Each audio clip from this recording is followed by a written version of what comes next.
Vamos até Brasília. João Pedro Melo está chegando por aqui para trazer informações para nós sobre as repercussões nesse dia depois da condenação. Bom dia, João Pedro.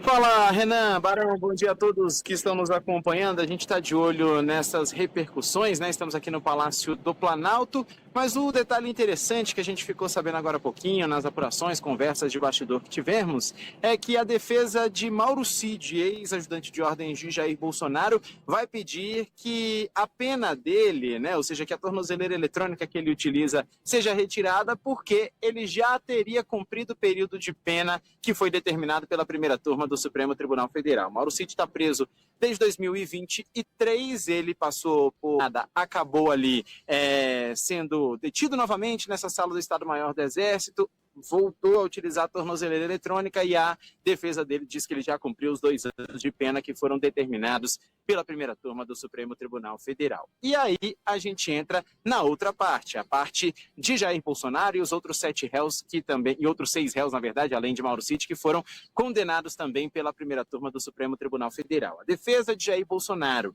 diz que essas penas foram tanto quanto elevadas e injustas e, por isso, vão sim protocolar uma série de recursos no Supremo Tribunal Federal para tentar reverter essa situação. Até agora, esses recursos são 2 possíveis, tá? O primeiro seriam os embargos de declaração para tentar se mudar alguma situação que foi de fato dita dentro do julgamento da primeira turma do Supremo Tribunal Federal, e o segundo é o chamado embargo infringente. Para esse, há uma discussão tanto quanto diferente sendo tomada nesse momento. Por quê? Na avaliação dos advogados, há a possibilidade desse recurso ser pedido. Mas, segundo o Supremo Tribunal Federal, para que isso fosse feito, seriam necessários pelo menos 2 votos pela não condenação. E isso não aconteceu nesse julgamento. O único voto que foi dado no sentido contrário foi do ministro Luiz Fux. Só que Paulo Cunha Bueno, advogado de Bolsonaro, diz que a média ali de ministros seria de 1,5 ministro.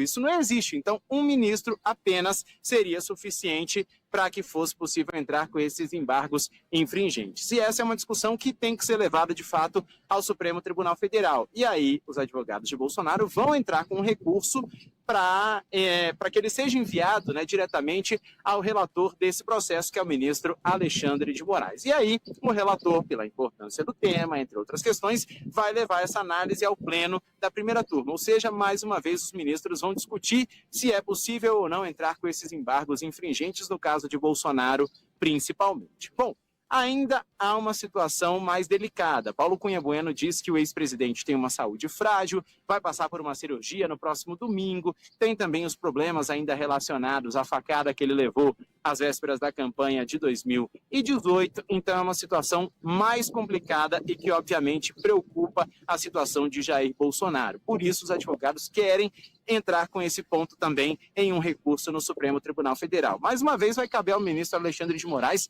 decidir o que vai ser feito. Se Jair Bolsonaro eventualmente cumpre pena num presídio do país ou se vai cumprir pena na casa dele, até mesmo em uma sala do Estado-Maior do Exército. Tudo isso ainda não está definido porque abre-se hoje o processo ou o prazo para que esses recursos sejam protocolados. Para os embargos de declaração, são 5 dias. Para outros, esse prazo vai ser dado somente depois de terem sido feitos, protocolados os processos de embargo de declaração.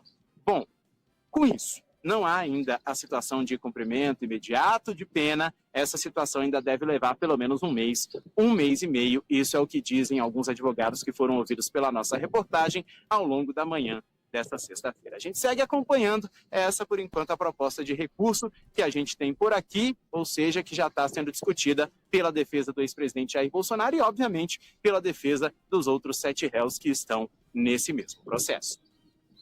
É isso aí, João Pedro Melo ao vivo de Brasília. João Pedro que passou as últimas madrugadas em claro, acompanhando as sessões no Supremo Tribunal Federal. Vai descansar, espero, nesse final de semana. Um abraço, JP, bom trabalho para você, meu amigo. Valeu, Barão, um abração, até mais.